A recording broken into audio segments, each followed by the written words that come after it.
Hi sir, ఎక్కడి నుంచి వచ్చారు సార్? కరీంనగర్ మేడం. ఏ సమస్యతో వచ్చారు? అంటే బదిలీలలో కొన్ని ఉపాధ్యాయులకు జరిగినటువంటి నష్టాన్ని గౌరవ ముఖ్యమంత్రి గారి దృష్టికి తీసుకువెళ్ళడానికి రావడం జరిగింది. ముఖ్యంగా నేను ఒక ఉపాధ్యాయుని, తెలంగాణ టీచర్స్ యూనియన్ కరీంనగర్ జిల్లా శాఖ అధ్యక్షుడిగా వ్యవహరిస్తున్నాను. సో గత కొద్ది సంవత్సరాలుగా పెండింగ్లో ఉన్నటువంటి బదిలీల ప్రక్రియను మరి నూతనంగా వచ్చినటువంటి ప్రభుత్వం చేపట్టి పూర్తి చేసినందుకు ముందుగా వారికి మా తెలంగాణ టీచర్స్ యూనియన్ పక్షాన ముఖ్యమంత్రి గారికి కృతజ్ఞతలు తెలియజేస్తూ, నిన్న ఎస్జిటిల బదిలీలకు సంబంధించి మరి బదిలీ ఉత్తర్వులు ఇవ్వడం జరిగింది.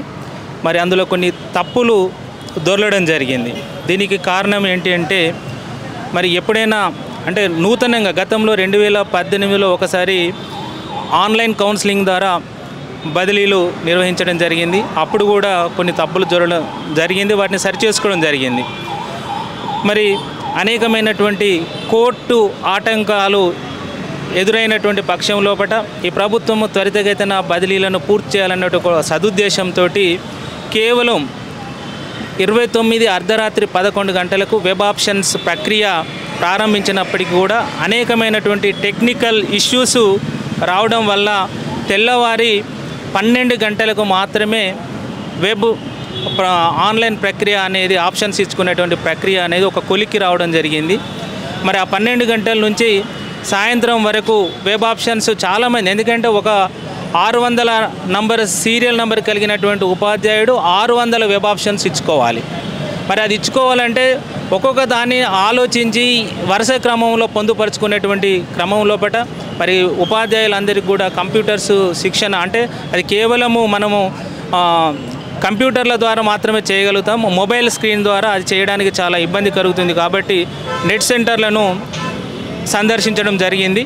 ఆ నెట్ సెంటర్ లోపల వారికి సరి అయినటువంటి అవగాహన ఉన్నవాళ్ళు కొంతమంది, లేక కొంతమంది ఒకే గ్రామం పేరుతోటి రాష్ట్రం లోపల అనేక జిల్లాల లోపల అనేక గ్రామాలు ఉన్నాయి.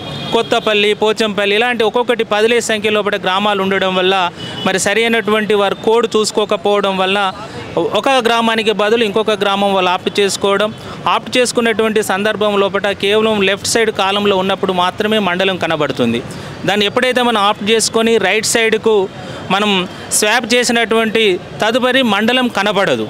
సో ఆ సందర్భంలో కూడా ఫ్రీ చేస్తే కానీ మనం ఏం ఆప్షన్స్ ఇచ్చినటువంటి విషయం కూడా మనకు తెలియదు. ఫ్రీ చేసిన తర్వాత అందులో మండలం కనబడక చాలామంది ఉపాధ్యాయులు వాళ్ళు పెట్టినటువంటి ఆప్షన్స్ కరెక్ట్ అయినటువంటి భావనతోటి ఉండడం జరిగింది.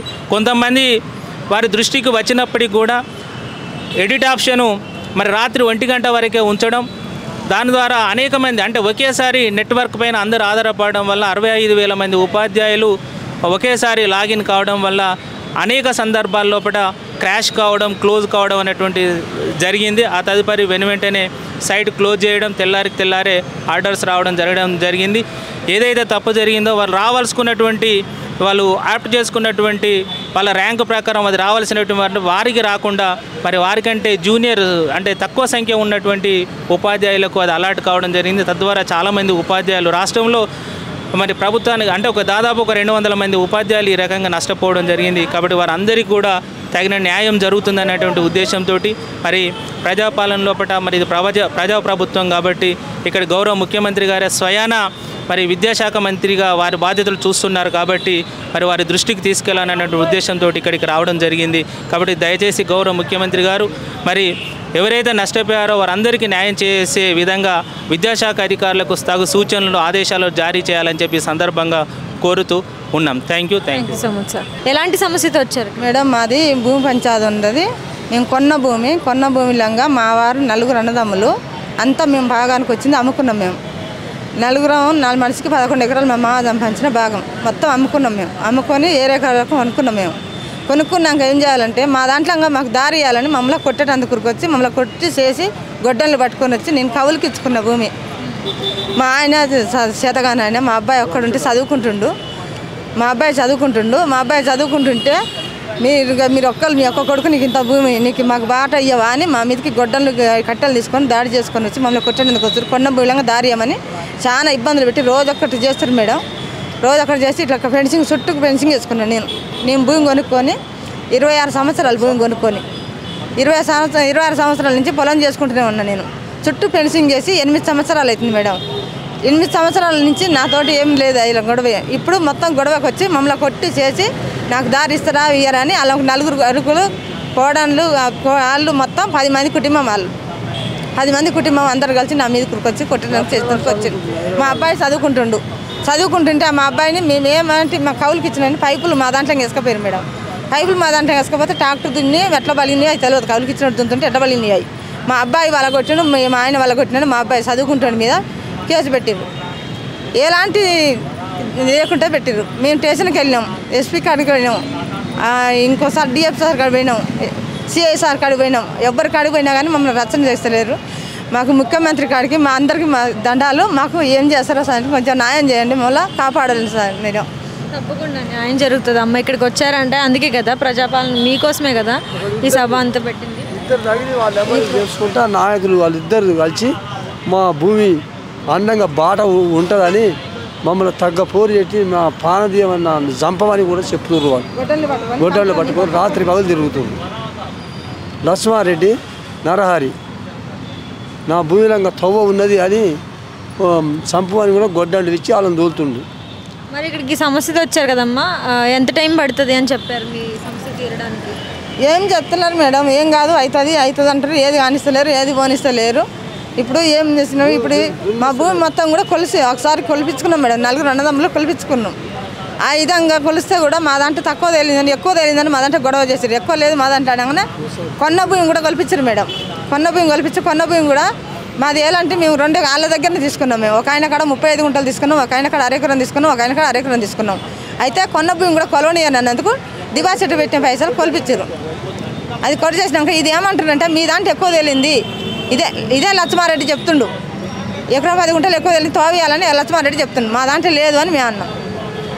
ఈ ప్రకారంగా నేను అన్ని సమస్యలు మా పాలైన కాడ నేను 8 ఎకరాల 18 గుంటలు కొన్నా మేడం. అన్న ఎలాంటి సమస్యతో వచ్చారని అడిగితే మీ అమ్మగారు మీ నాన్నగారు చెప్పారు భూమి సమస్యతోనని.